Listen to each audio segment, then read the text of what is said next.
Hello, everyone. Welcome back to Line Change, the NHL betting podcast from the Action Network. My name is Michael Leboff, and joining me, as always, are my co-hosts, Nick Martin and Tim Kalinowski.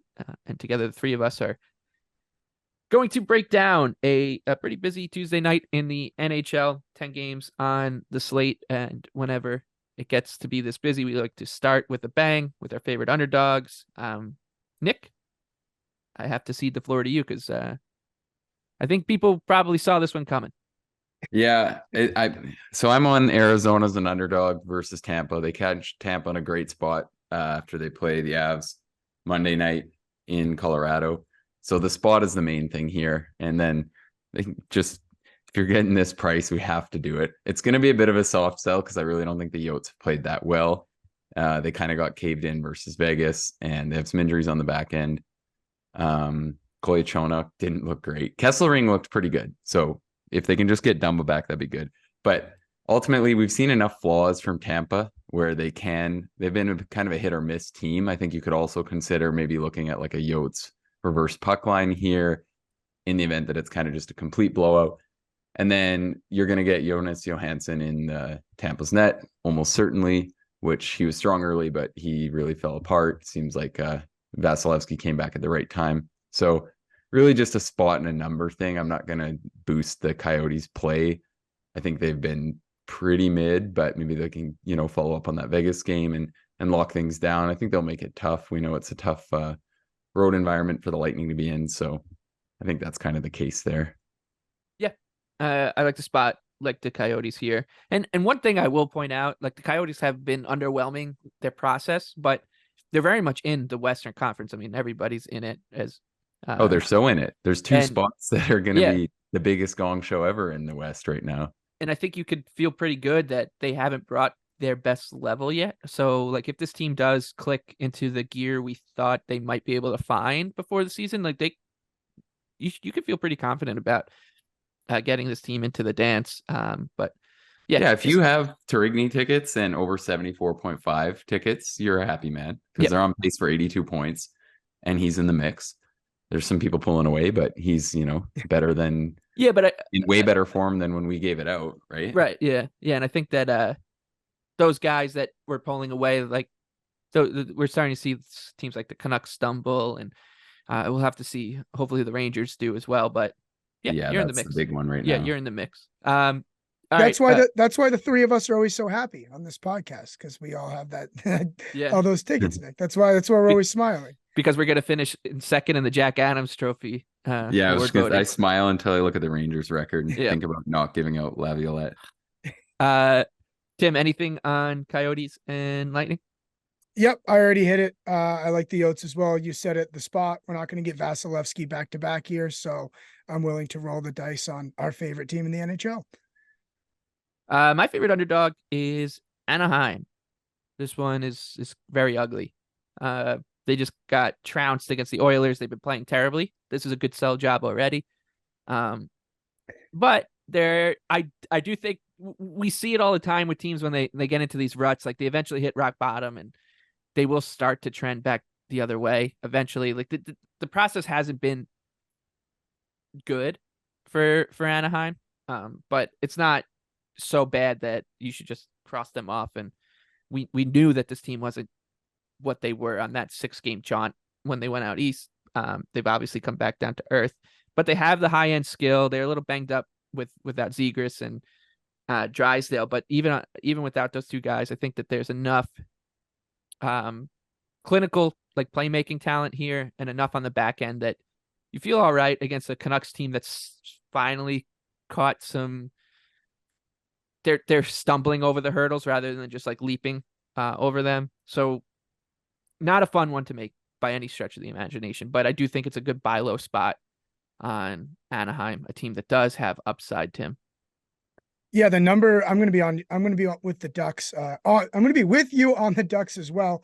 It just has to do with this number is really long, and it's because Vancouver is one of the best teams in the league, but they've come back down to earth a little bit. And I think that this long number is that of a Canucks team that would be kind of already crowned. And like, I don't think any of us are really willing to do that quite yet.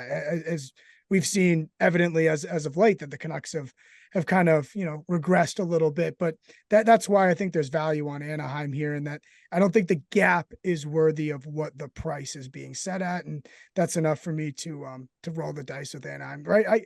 I'm not wrong there, Nick. Am I? Like, we don't think of Vancouver in this high of light, or is it just more that I'm just so Anaheim low on the sucks? Ducks. Okay, I've fine. been pumping it all year, and now they go on this 6-game losing streak. I think, the Canucks are an interesting team to talk about right now, and I just think the way to view them is like a top 14 team in the league, right? Like, they're not a complete luck box, and they were due for some of these close losses and unlucky losses, and they're getting them. But I've never meant to make our point. I don't think anyone has to say that they're bad or not a playoff team. I just don't think they were ever like a top 5 team, and now it looks like they're kind of just settling into what they are. Yeah. And I do think you should get the best effort out of the Ducks that you can hope for, coming off of the 8-2 loss to the Oilers on Sunday night. Tim, you got a dog for us? Yeah, I was just Francesing this real quick and looking at like, for instance, Colorado was at home playing Anaheim a couple weeks ago. Anaheim was plus 230. Like, so we're getting like a Vancouver team that's priced like a top 5 team in the NHL just to clean that up, right? Nick, you said top 14. So like that, that leaves some room. I think this could be a bit of a sneaky under too. I'm kind of seeing a little value there. Like, I kind of like the spot for it, but I just under in Ducks games feels awful. But yeah, buckle up. Maybe. Yeah. Speaking of bets that can be tough to make, yeah, I'm going to be on Philly for my dog here. They are at home against Carolina. They're in the plus 130 range. And just to me, I think these teams are pretty dang close. I love Philly's game. I love betting on Philly. You're going to get a surefire effort. And this is a Carolina team that they beat 10, 12 days ago. So I just, there's not a lot of dogs I love on this board. This isn't my favorite bet of the year, but I'm willing to take Philly as an underdog on a team. Like, you can rarely kind of like trust them and feel good betting them this is like one of the rare teams I feel good about when I bet them at plus money. Yeah, exactly. I think that the Flyers are always going to profile well as an underdog. The Hurricanes are scary to me because Nick was kind of circling them as a team that's going to go on a run soon, and I do tend to agree with that. And then they got demolished 8-2 by the Lightning. Yeah, and I mean, what they give up 14 shots in that game, and 8 of them went in, and but that's part of the point, though. Right, too, that's leading into my point. I said this about the Oilers the other day. Just because a team has been a good team has been sunk by poor goaltending doesn't mean that the goaltending is just going to turn around and be good enough for the team not to get sunk. So if I think the Flyers are fine here because you're still going up against a goaltending situation that's an absolute mess in Carolina, and you think maybe there's some clarity now with Kochetkov, like they should just ride with him, and but he's a inexperienced NHL goalie for as talented and as high pedigree as he is. No, the guy could be out of the league in 2 years, and nobody would be like, "Oh, that's shocking," because that's what happens with goaltenders. We keep waiting for Kochetkov. I feel like this has been like 3 years in the making. And look, I was just down in Raleigh, and I saw some great hockey fans down there, really enjoyed it. But if Raleigh was in Ontario, I mean, my goodness, like with the way the way the goaltending has gone there. I mean, seriously, I feel like Carolina's be saying, thank God for Edmonton that no one's talking about our goaltending as much. Yeah. Well, and Ranta had been okay before that demolition the other night that just ruined all his numbers. Yeah. But yeah, I agree. I think the other interesting one for Philly, Mike, is the Ristolainen and Stahl pairing being a thing again. I know. They were okay versus the Islanders in a game where whatever is probably just the perfect game for them to hang out in. But I feel like eventually that's going to be a weakness, and they're just going to roll with it. Like, I don't even know if they were okay. Like the Islanders, that game had just played the Senators the night before. They had to play 4 defensemen 30 minutes apiece. And it was just an absolute, not a no-show effort for the Islanders because it was there, but like they were just absolutely gassed, while the Flyers were able to travel because they played an afternoon game. So they got to the island pretty early and slept at the hotel, etc. And I thought that the only time the Islanders had anything going was when those two were on the ice. Anything. They can't move the puck They at can't all. move yeah. It's literally they're just destined to sit in their zone trying to block shots. And I don't think Ristolainen, like the analytics guys, I don't know if everyone picks on him enough. He's horrible. Like he has no clue what he's doing. He's the worst touch I've ever seen. He never ever makes a play. Like it just feels like it's such a grind every time he's out there to even rim the puck up the wall. So Torts loves him. Torts yeah, I know. Him. Well, he's a giant rig. He hits guys, but I don't know. I mean, it makes the worse. third pairing shouldn't tank a whole team. Like I Yeah. agree. I think Philly's still been pretty legitimately good, but it's a little scary. Yeah, the goal. I think it's actionable. The Flyers, based on the goaltending alone, and the fact that that they're not gonna, they shouldn't get caved in, right? That the numbers have been good enough for Philly that you can feel confident that even against a team like Carolina, they should be competent 5-on-5. So OT, that means OT loss inbound. That wouldn't be shocking. Flyers, Coyotes, and Ducks. Off the jump as our favorite underdogs. Let's go to the main part of the board before we get to our best bets. We'll start with Islanders in Jersey taking on the Devils. The Isles at plus 142, Jersey minus 170, total of 6.5. Hughes and Heischer are back, seem to make quite a difference in their first game together. They truck Buffalo. The Islanders without Adam Pelech and Sebastian Aho still. They don't trust their sixth defenseman, Sam Bolduc, or seventh defenseman, Sam Bolduc, at all. So they went out and got Mike Riley, baby. The Mike Riley era. It's here, finally. All right, I think. I like Mike Riley. You could do a lot worse We've been than trying Mike to get Riley, this guy on the island for years. You know, I wanted to take him with us after we beat the Bruins in the playoffs a couple of years ago. I was like, let's just put Mike Riley on the bus. He's exactly what this team needs. Another guy who can move the puck. I think my bad. I think they could name the Scratches suite up at TD Garden after Mike Riley, because I think he was a healthy good for them. scratch. He was good for them when they first got him, and then they signed him to that deal for a little rich for maybe Lou was just driving up the price. But yeah, Mike Riley into the fold. It does feel like this is going to be one of those. The Islanders are just going to have to lean on Sorokin. He's clicked into form, big time lately. Without Pelech and Aho, like the defense looking like a mess. Cal Clutterbuck and Simon Holmstrom also missed practice today with illness. It could just be a pretty patchwork lineup against a Devils team that should dominate 5-on-5. But it's still hard to lay this kind of price against Sorokin with him going as he has the past few games. So Nick, you jotted it down. I was on the same page as you, but you're going to target a prop here. Yeah, I mean, first off, I'll throw in, I think minus 170 is okay on the Devils. I don't think it's that bad. You're getting a team that's, I think they'll carry play well enough to that number. But yeah, they're banged up too, though. They're banged up too. Yeah, but they got the big guys back. Meyer hadn't done anything this year either. Yeah, I know. What a weirdo. I think Sorokin over saves is a great prop. Mike broke it down. I think you look at last game as a great example of why they probably won't set it high enough. I think if you can get over 30.5 at minus 115, I would play that. And the alt lines, as Mike jotted down, I think is a good look as well. I mean, you look at that Philly game, the Islanders gave up 36 shots in regulation to Philly. And I think maybe more than the Devils, they might be happy to take some of those perimeter shots. And that helped, I think, the Islanders and Sorokin hang in the way they did, where like the Flyers don't have these elite skill guys who are going to find the plays that are just easy goals. I think that's kind of the one difference. But also you look at it and you can say the Devils play more up tempo and they have more guys who should help them own the puck and keep play moving in the right direction even more than Philly. So I think there's a good chance they can get like 36 shots here, 35 shots. And the chances are the number doesn't get set high enough. So that's the look there. The thing that sucks with these is that it is game script dependent. Maybe their first 3 looks are on the power play. They make plays that Sorokin can't save. That really shakes things up. But that's kind of the same as any bet, right? There's things that derail it. So I think at the end of the day, they probably won't set this line high enough. Before I hand it over to you, Tim, just one other note on a prop. Julien Gauthier was playing with Barzal and Horvat in practice because Holmstrom is out. If Holmstrom's out and Gauthier's on that first line, his anytime goal scorer line should be pretty long. So he's definitely one to circle. Anything on your boys from the island, Tim? Yeah, I originally put in our notes not watching the Islanders, but I've since changed my tune since I've been sitting here. I went and grabbed over 6. There's 6s on the board.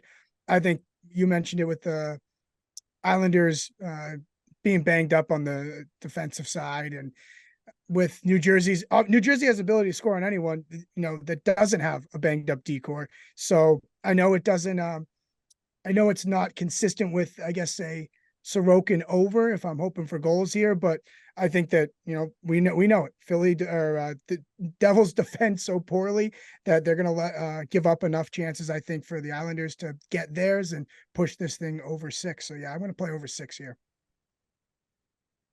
Okay. Fishiest line of the night, I think, is what we'll call this next one, because the Blues are plus 136 in Minnesota. The Wild minus 162 and a total of 6.5. The numbers for the Wild don't look bad at all, like under the surface. The goaltending's been bad. The penalty kill's been awful.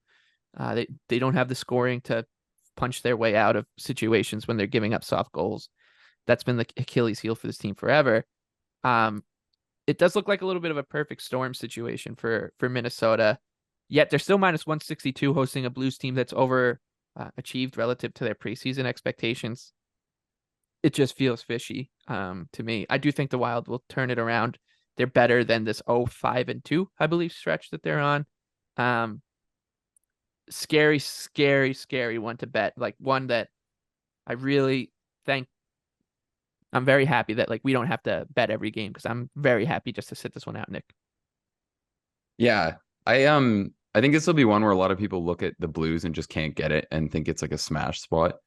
If you look at most models, though, they'd have this game matching the odds given out here, because the Wild have been pretty unlucky. I played them on Sunday. I thought it was okay. If you look at their last 4 games, which have come against really tough teams, they own a 61.7% expected goals percentage at 5-on-5. And 5-on-5 is pretty favorable to them because it's the special teams where they're getting crushed. But typically teams will learn to, they're going to level off a little bit in the special teams area. You're not going to give up the amount of goals against they are. And Gustafsson's kind of stabilized. I don't know if they'll go back to him here, but he had the one good game in Sweden. And as a team, I thought that they were really good versus Toronto in that series. They played pretty good versus Colorado, bit of a letdown versus Detroit, but I also thought it was kind of just a sharp game both ways. So I can see where this gets to this point at with the Wild at full strength. I actually think they will come out and control play pretty comfortably here. And you look at this team's success the last 4 years, I know it doesn't matter. And I think that a lot, or doesn't mean a lot. And I think that we were even a little low on them, but their roster's not that much different. And then the last 4 years, they've cruised into the playoffs, averaging well past 100 points. This is pretty ridiculous. And then when you see the kind of underlying numbers they put up the last 4, where I feel they are pushing in the right direction. But yeah, I agree. I don't know. It's just one of those ones do you want to take on this number with that going how it is? Feels kind of scary. And the Blues are still kind of potent with finishing the chances they get. I feel I still view them as a team that's kind of scary, even if they're probably going to get caved in a little bit. So yeah, I just I can see where the number is, but I don't want to bet the Wild again. I think there'll be times coming up though to bet the Wild. I think so too. And this is just no need to rush it. And I think a lot of us thought that when Jared Spurgeon came back, that the Wild would kind of find their footing, and I don't think they've won since he returned. So they have not. He returned one game after the losing streak started, which was 33 games ago. I think, and they did have some overtime losses and some tough teams. Everything that makes a team look bad has happened to them. They also had some pretty bad games mixed in there, but well, Nick, isn't this comparable to the other night or last week when you were all over Columbus? I think it's the exact same against Chicago, and you were screaming Columbus, Columbus, Columbus, but not here. Well, the thing here is I had Chicago power ranked a lot lower, obviously, and more faith in them just being bad. And the Blues, so just the Blues have been a little too solid. That's the thing here. I think the Wild, it's just not the spot I want with St. Louis here. But I do agree that that's a really good comparison because I see it as the same kind of spot where some people who like only look at records and losing streaks are going to be like, what the hell is going on here? Like, how is this it? Yeah, and you wrote in our notes here, the better hockey team is favored. What's this? Oh yeah. OU. Well, we're in Canada here, That's Tim. right. That's right. Yeah, I mean, I do think the better team is favored. I'll look down if it's wrong and the Blues gain on it again, but I still think from this point on to the rest of the year, the Wild get more points than the Blues, right?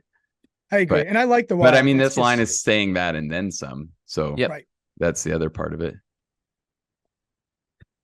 I think the second fishiest line here is the Penguins is a -120 favorite on the road in Nashville to take on the Preds. Even money at home, total of 6.5. A rematch of the 2017 Stanley Cup final. Maybe the luckiest, Biggest scam I've ever seen. This one still doesn't sit well with Nick and me. We want to let's replay it. Can we replay this one? I would play the Penguins if I had to play this game here.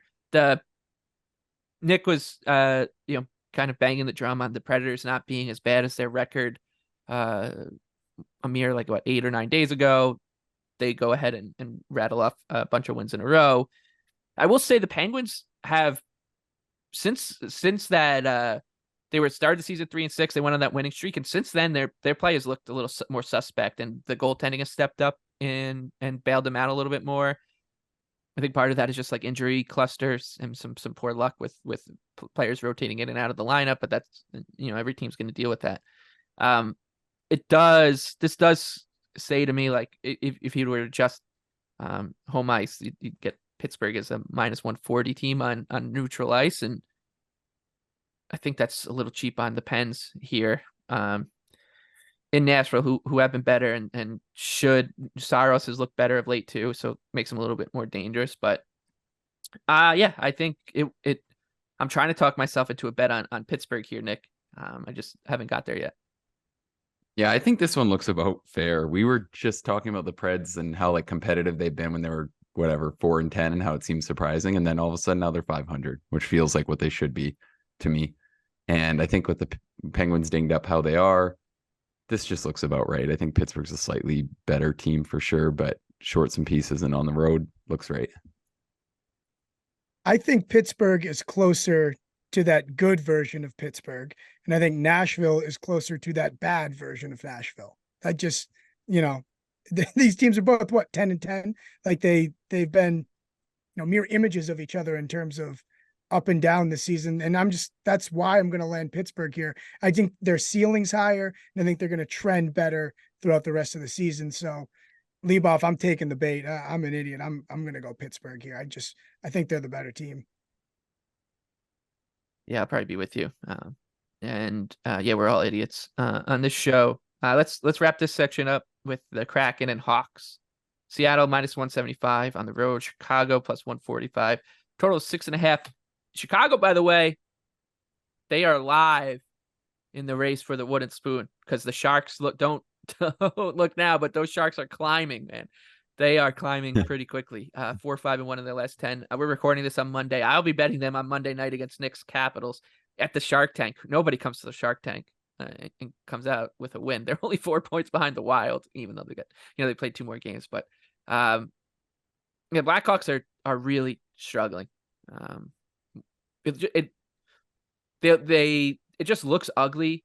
When they lose, it just looks so ugly. And even their win against the Maple Leafs, it was just they were getting outplayed. Then they score a timely goal, and the Maple Leafs would do what this Maple Leafs team kind of just gets criticized for all the time.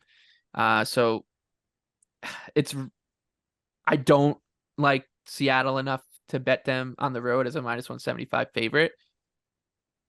But I do feel like this game could end up with a very crooked score line, 7-3, something crazy like that. So if you want to go down that road with some funky stuff, go right ahead. What do you think, Nick? I really didn't have many thoughts here. I look at it and it's a little scary. I don't even know. What do you say about this one? The Hawks just feel like one of those teams that's an NHL team. They're saying all the right things about the losing streak and all this. They're going to come out and compete harder, and they're doing battle drills in practice and all that. And they're, goaltending hasn't been a joke, but nobody knows where Corey Perry is. Yeah. No comment on that one. I just think, well, no Taylor Hall either, too. Like the they're DNA getting dinged of this up. team, They're getting, the DNA one I of this kind of team. still want is Beniers if the lines are low enough. Like, I just think he's going to start going, and that top line could do some damage here. Maybe it could be a decent Bedard spot too, but I don't know. I didn't really have much looking at this one. I feel like it just screams, 7-3 or something like that, like a crazy game. That was what the Kraken did to them last year. I remember scored on like every shot in Chicago in that game. Just makes me sick laying a big number with Seattle. That's the problem. I agree. Like, exactly. I just feel like even though They're the stats look okay, it feels like their goaltending is always just like more hit or miss than even other teams' goaltending to me. And Grubauer is banged up. He's day to day, making the trip, not going to play, but may play. Like, it's. And then you got Joey Decord. Who's been okay, but who's better at this point, right? Like, who would you rather in goal for the Kraken, Joey Decord or it's Philip Grubauer? It's. I feel like there's we're going to learn about this Hawks team in terms of like resiliency.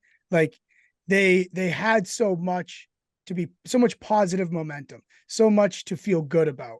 And then now it's like, now Bedard's like back to standing on an island here. And it's like, okay, we're going to trust this 18-year-old kid to play, have drag this entire team into the fight against, real better NHL clubs. It's, I mean, again, he could do it. But. Yeah, he is. And he's still got Nick Foligno, guy that Kyle Dubas paid 3 first-round draft picks for. So, he's good. All right, let's move on to best bets now. We can start with you, Tim. My best bet is the Dallas Stars at the Winnipeg Jets. This is really just about, I think these teams are they're being priced as pretty even, with Dallas having, the slight to moderate edge, but I think Dallas is a tier above Winnipeg in terms of I don't like really do power rankings. I put teams in kind of tiers and clusters, and I have Dallas as a tier higher. And Dallas also, what have they lost? 1-2 in a row. I just think it's a good bounce back spot for them. They play a similar style to Dallas, they play a similar style to Winnipeg, but they're better than Winnipeg. So I'm going to take the bait on the short price here on the Dallas Stars.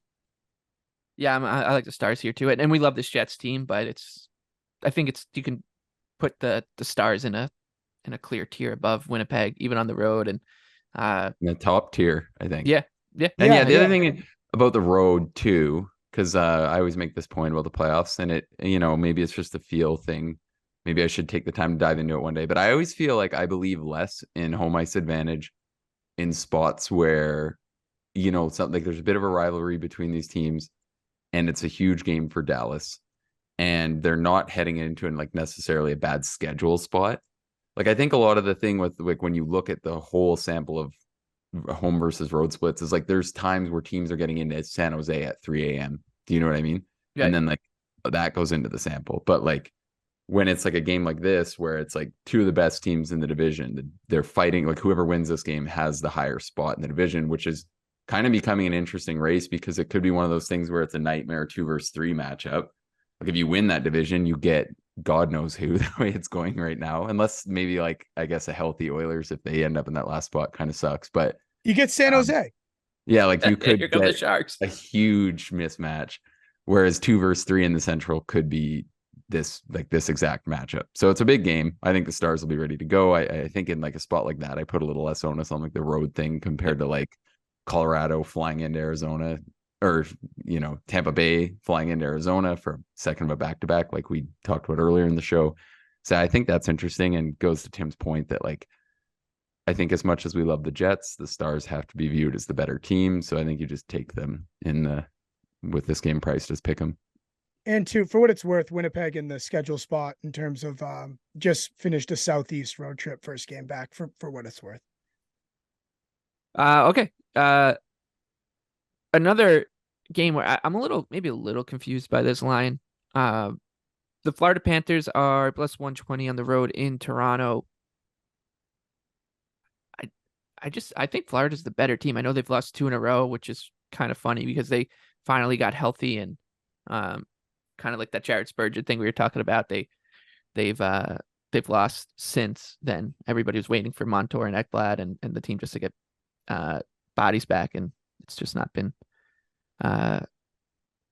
great. But I think that they're better than Toronto. Like this Toronto Maple Leafs team, when the Toronto media is telling you that the Leafs are underwhelming, they are underwhelming because I think that everybody's trying to search for answers with this Toronto team. They're juggling the lines around. They're trying to get Mitch Marner going, but the issue is clear as day. It's just from the back up. Like they don't move the puck well because they don't have a defense that can do it. And I know John Klingberg being hurt is addition by subtraction with the way he was going, but that doesn't mean that like Nick Lidstrom's walking in the door in his place. It's still going to be Mark Giordano on the second pair and Connor Timmins and William Lagesson. It's just not a murderer's row. And this Florida team is so punishing when they get the puck deep that you need guys to be who can get the puck out, who can get the puck out of trouble and put out fires. And I don't know. I just think matchup wise, we saw it in the playoffs a little bit that this Panthers team and that forecheck can go. I wouldn't give you that one. I think they're better this year, but I think at the end of the day, last year, I wouldn't really point to anything Toronto did wrong because I think if you, I thought the Florida forecheck was some of the the difference, breaks. like the difference maker in that entire series. No, Nick will Yeah, defend Toronto no matter what. Just let Okay, it. but well, it's a completely different team. But I mean, if you look at Yeah. that series, they caved them in pretty good. They just didn't finish anything. Like you can I talk think it's about the same team. I think it's it's not the same team. They're worse. They're They're worse. way They're worse worse. now. Yeah. They were. Yeah. Okay, Like, good. I think, yeah, like I just think that wouldn't. I don't know if I'd like see that point just because I really think it could have gone different. But I agree. Like it feels pretty long. Florida's been really good. And they've done really, I feel like they've been really competitive in these tough spots and they've been up for them. And all you can kind of say that Toronto has going for them is they have the better stars, I think. So yeah. And honestly, like even with the way that the top players of each team are going right now, over the course of an 82 game season, like you'd expect Mitch Marner to outperform Sam Reinhart, but what talking about right this very minute, it's closer. I mean, I think that's the ridiculous part is how much people have been talking about Marner in this, and I'm like, well, he's doing fine. He's not been the best player in the league, but he's been pretty good. They use him to do everything. He's doing fine. Yeah, and they have so many other flaws. I don't know. Yeah, they do, and I think that's part of it. Like they're asking Marner, Matthews, Nylander, Tavares, like basically do everything. Yeah, I mean that's the thing. And that's just going to weigh on someone. Yeah, they have so many other flaws, and those guys are still taking heat. And it's like, what the hell do you like? Point to all the other things. They're doing fine. They haven't been like maybe all at their very best, except for Nylander. Man, but, yeah. Thank God Lou Lamoriello brought those guys in. Look at all the good depth guys they got rid of, though, and now look what's happening. Yeah. We all have like the same like bias or thing that's sticking in our heads, in that despite all the Leafs flaws, they're a really good regular season team and like play their way out of it in the regular season. So that's what like makes it difficult when we're playing all this matchup game. And it's like, well, sometimes they've had more nights than not in the regular season where you just blank in Marner, Matthews, Nylander save the day. Right. Yeah. It's just been, yeah. And this season it's like teetering on, maybe we don't even get that this year, right? Like it does feel like this team is close to like a 5-game losing streak coming. Maybe not just right now. Just they were pretty good in Pittsburgh, though. I don't know. Like they don't go on 5-game losing streaks. But I feel like we're a lot closer. Those guys steal a game. We're a lot closer to a team that has the capability of dropping like 5 in a row. This version of the Leafs than we were the past 2 seasons. Yes, I agree. Well, because the other thing is, back then they were winning some of the minutes when those guys weren't on the ice. Yeah. I mean, they were just good. They were good. And now they're not nearly as good. And the goaltending, who knows? Like it's Can you bet over under time on attack? I mean, I would love to just the Panthers to just out Corsi them. Just have the Leafs playing on their heels the whole game. It's like, but again, they don't go on 5-game skids because their ceiling is so high, right? With the star power. All right, so that's Panthers for me. This is fun. I knew this was coming. we'll set up Nick's best bet here. It's a great way to end the show. Knights plus 110 in Edmonton. Oilers are minus 130. The over-under 6.5. The definition of insanity, Nick. I don't think it is, though. They were huge for me on Friday. Played every Oilers angle, and they demolished the Caps. Yeah, they were great. And then they dominated the Ducks. I think this is just, it looks scary, but so much of what's gone on early, I do think has been a little bit of tough puck luck, and Skinner stabilized. So I'm willing to throw that out the window a little bit and just look at this team for what they are. Like, they're going to, I think, control play at the level of a minus 130 bet, right? Like, they're going to, is anyone really not expecting them to come out here and probably own more of the play and take it to the Knights in this spot? And Vegas, meanwhile, Vegas doesn't have Shea Theodore, and they haven't been going that well themselves. They play tonight in Calgary, which is a pretty tough spot. Their goaltending tandem has finally come down to earth a little bit, which I think is interesting because no one ever expected them to be this good in the first place. And now the team's not defending that well. So I don't think Vegas is bad, and the other thing is, every game right now, the way the Oilers are looking at it. So I don't love it, but I think the other thing you could do is just bet the Oilers team total. I still did the same thing on Friday. I split my wager on the Caps game between them to win and their team total, because I feel like you'll probably get plus money or better on them to score 3.5. Those lines aren't, or to score 4. Those lines aren't out yet, but we'll see. I think it's there. I think the Oilers are going now. McDavid's on fire. He's over whatever little ailment he had, and I don't know. I think it is what it is. All the guys that made people think the Oilers are a preseason cup favorite are still there. Like, if Skinner plays respectably, they're getting the Knights in a good spot. I think it is what it is. It's a little ugly, but I actually think I think they're going to pay off in this one. You make a compelling case. I just am so sick of this team, and they shouldn't be. I just don't think that they should be a minus 130-ish favorite to Vegas. Like, they've just looked like such dog shit at times this year. They haven't, though. That's the thing. They really haven't looked that bad. Like, they had a few games where I'd say it was like, okay, that was ugly. Like, the Carolina one was shit. But more often than not, it's just been like the ugliest goal goes in and then they're chasing the game and it's just shit. So I don't know. That's Vegas's MO is to score from the point off of 5 people's ass and win the game. Like we've been saying, right? It's falling apart, and they're 4-5-1 their last 10 the Knights. We're all kind of sitting on it, and that's had some soft games, and they've had some bad luck. But they, like the Canadians, the Flyers, they're in there. The Coyotes game, like they're losing these games now. I think the other thing that's hard for Vegas is like they've played so much hockey. They're short one of their best blue liners, and every team is so up for every game versus them. Like, I think that makes it tough when you've just, you're getting every team's absolute top level, and who knows? I could maybe see. I mean, it'll be interesting to see how tonight's game goes versus Calgary too. But I think that's just a tough back-to-back spot for the Knights.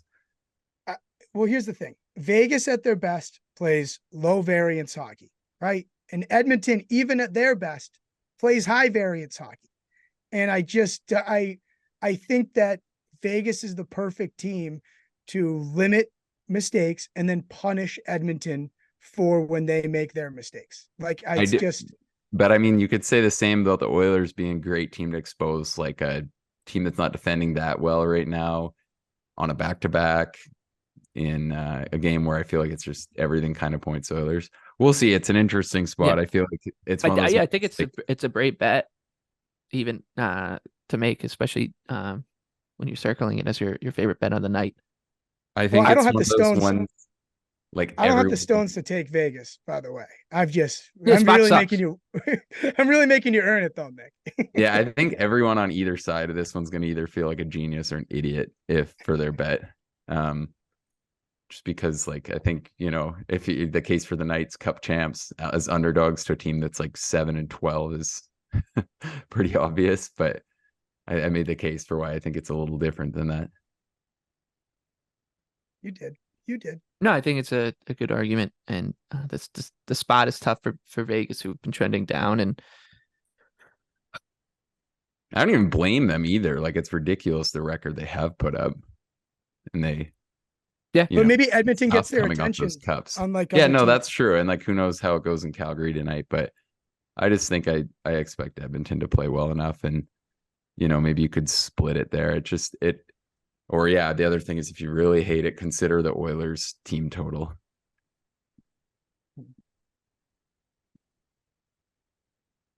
Should be a fun one. Oilers, Panthers, and Stars. Those are our favorite bets for Tuesday night. Off the top, we gave out our favorite underdogs. Tim liked the Flyers against the Hurricanes. Nick liked our beloved Arizona Coyotes against the Tampa Bay Lightning. And I'm going to take a shot with the Anaheim Ducks in Vancouver. We will see you again Wednesday morning. Talk a little big picture stuff and go over a short slate. And then again on Thursday morning. This has been Line Change. Thank you for listening. Please leave us 5 stars when you can, if you can, and all that good stuff. For Tim Kalinowski and Nick Martin, I'm Michael Leboff. Thank you again for listening.